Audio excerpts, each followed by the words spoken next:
is for the Congress, the House and Senate, to finish the job of passing my economic agenda so that we can keep up the historic momentum we've been building these last 7 months. Let's go over the very important stimulus check news, everybody. We got some great news in regards to the stimulus checks being sent out by Congress and even some state governments. But first, don't forget to subscribe to my channel and share this video with your friends and family. On this channel, I always do my very best in providing you with the most up-to-date and reliable stimulus check information, so you want to be sure to subscribe to my channel. So, House Representative Ilhan Omar just introduced new stimulus bills, that is. They're called the Guaranteed Income Bill and the GDP Alternative Legislation, because now, if this bill is approved by President Biden, Americans can start getting the financial assistance that they need. According to representatives, Omar's press statement, the legislation is designed to build a 21st century economy that is reflective of Americans' everyday needs. The bills will create a giant program to fund local income pilots and implement a national guaranteed income program and establish a new economic metric to measure well-being. Now, the SUPPORT Act, everybody, will create a guaranteed income program of up to $1,200 per month for adults and $600 for kids, following pilot programs in localities nationwide. The Genuine Progress Indicator Act will provide an alternative economic metric to supplement GDP calculations and revamp the economic policy lenses by including overlooked socioeconomic and environmental costs. Everybody, certain Democrats are also saying this, that even during the better times, many Americans were struggling to avoid hunger and homelessness. Transformational change to help American families who need the help in this rapidly changing world. Every major program that President Biden has asked for is funded in a robust way. The President will be attending the Democratic Caucus lunch later today to talk about not only agreement, but the next steps along the way. Now, we know the road ahead is going to be long. There are bumps along the way. This is only the first step in a long road we will have to travel and must travel.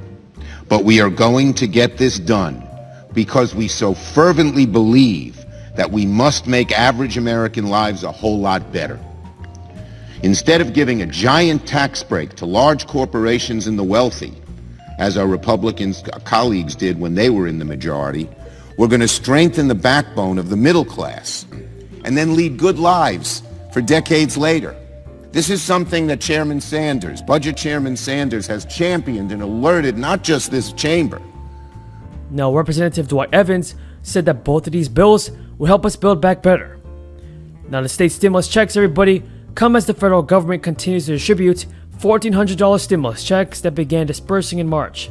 To date, the IRS and Treasury Department have sent out checks to 171 million Americans, totaling over $400 billion. The IRS will continue making economic impact payments on a weekly basis. However, a new spending package is facing obstacles in the House.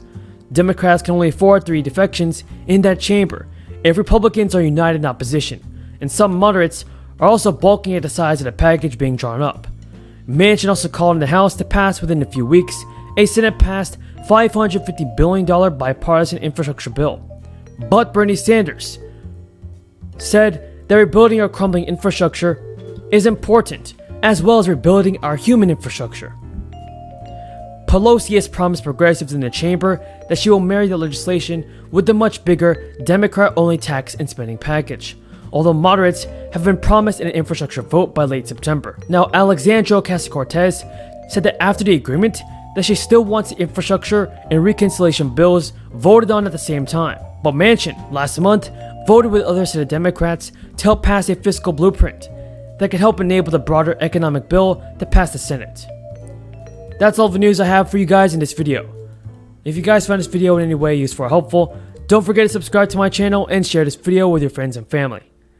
Thank you so much for watching, everybody. Until next time, have a great day.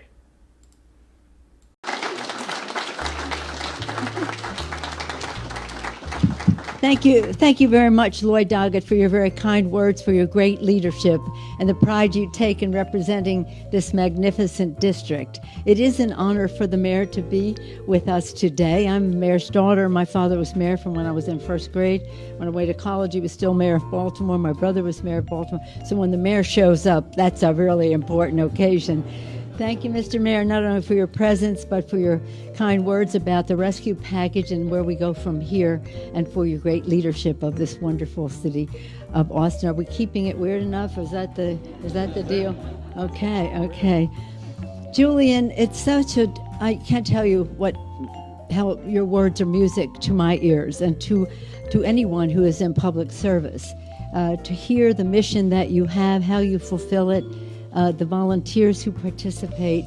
Thank you, to community foundations, communities, and your Prosper Center here. And thank you to the volunteers who are here and many who are not, but all of them important, because the public policy that we put forth to help people, for the people, has to be accessible to them, whether it's linguistically, culturally, just informationally. And thank you for making those connections. It's, again, an honor to be here. I want to take up where Mr. Doggett left off. First of all, I accept any compliment on behalf of the House Democrats. None of this would be possible without the courage, the integrity, the values-based attitude that they have. And when people compliment me for bringing them together, I said, I don't bring them together. Our values bring us together, and our overriding value is to help America's working families, to lower health care costs by increasing paychecks, by having cleaner government, and we can talk about that too with what's happening with the voter suppression. But as we do that, he also mentioned at closing his remarks, President Biden. President Biden has made all the difference in the world. He came into to office with a vision to build back better. And when when the Senate was passing the infrastructure bill, he made it very clear, I want to work in a bipartisan way to the extent that I can. And I want to have bipartisan legislation. And he passed that in the Senate. But he said, I will not limit how I go forward, my vision, to what's in that bill. We must build back better.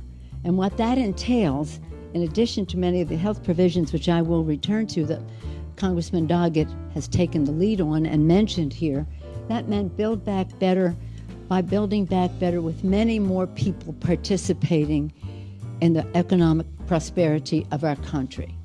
I like to think of it as build back better with women, minority, people of color, many new people into it. And many of the healthcare provisions are what are liberating for people to participate.